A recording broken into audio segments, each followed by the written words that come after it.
Thank you dito sa treat mo, kuya. Buti lang naisipan kong dalawin ka dito. Oo naman, saka wag naman madalas. Mamaya wala na akong sahurin yan. Grabe ka sa akin, ha? Pero nga pala, may kukwento ako sa'yo. Ano yun? Si Cara saka si Amber, nagyaya magkape. We, niyaya ka nila mag-date? Oo. Naku, kuya, may crush sa'yo yung mga yun. Niyaya magkape, may crush na agad. Oo, kasi gusto ka nilang makasama. Yun yung ibig sabihin nun. Sa bagay, okay lang din naman. Kaya lang may problema pa eh. Ano, di mo alam kung sino nililigaw mo sa kanila, no? Isa yon.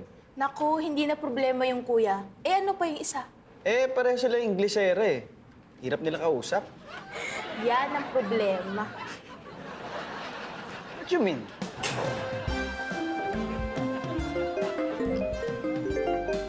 Oh, hello. Hoy! Anong oras uwi mo? Mamaya pa, baka namimiss mo na ako. Ay, siyempre! O hindi, tsaka may sasabihin ako. Ano, pagdating ko, maligo ka agad ako? Hindi! Teka! Ano nga?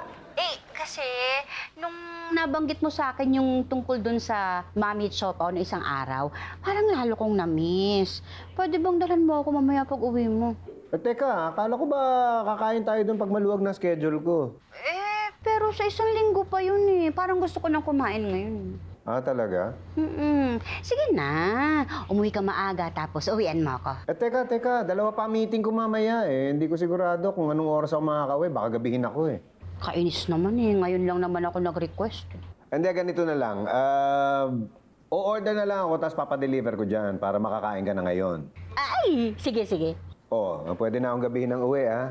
Oh, ikaw, sabi mo may meeting ka pa, hindi ba? Basta ipa-deliver mo na kaagad yung Mami Chopaw ko, ha?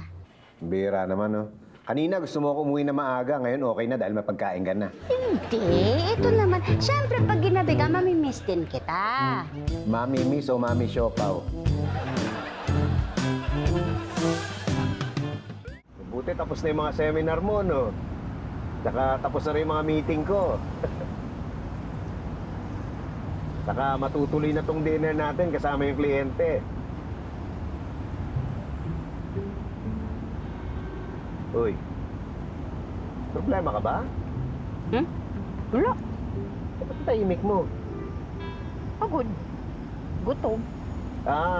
Di bale, kakain na tayo dun sa restaurant na tinext ni Shasha. Yan na? Si Shasha Estrada, yung kliyente natin. Pangalan talaga ang tawagan nyo, no? Close kayo, ano? Ha? Baka naman sa kanya mo naiwan yung relo mo.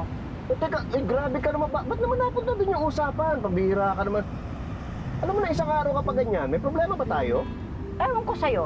Baka ikaw ang may problema. Ano, sobrang busy mo talaga? Hindi ka mahinga ng pabor? Anong pabor? Diba, nag-request ako sa'yo ng Mami at Siopaw. Oh. Sabi mo magpapadeliver ka. Oh. Hintay ako ng hintay. Wala naman dumating. Anong wala? Nagpa-deliver ako noon. Tsaka nagpa-deliver din ako kahapon ng pagkain. May kasama pang bulaklak eh. Ano ba nagsasabi mo? Wala ako natanggap. Anong wala? Imposible yun. Nag-confirm yung app sa akin eh, ng delivery dito sa cellphone ko. Talaga lang ha. Akin na. Patingin. Ito. Lobat ako. Wala kang charger dito? Wala eh. Sige, magpalusot ka. Hindi ako nagpapalusot, pabira ka. Wala talaga akong charger dito. Nagpabili nga ako kay Patrick kasi wala akong oras. Wala kang oras sa bahay. Wala kang oras magpa-deliver. Pati maghahanap ng charger. Wala kang oras? Wala. Sige, maghanap ka ng charger dito sa kotse. Tignan ko kung may makita ka.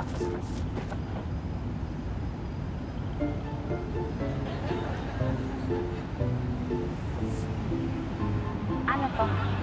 Ikaw. Ito yung alam ko, ito yung nawawala. Dito ko lang pala naiiwan. O yan.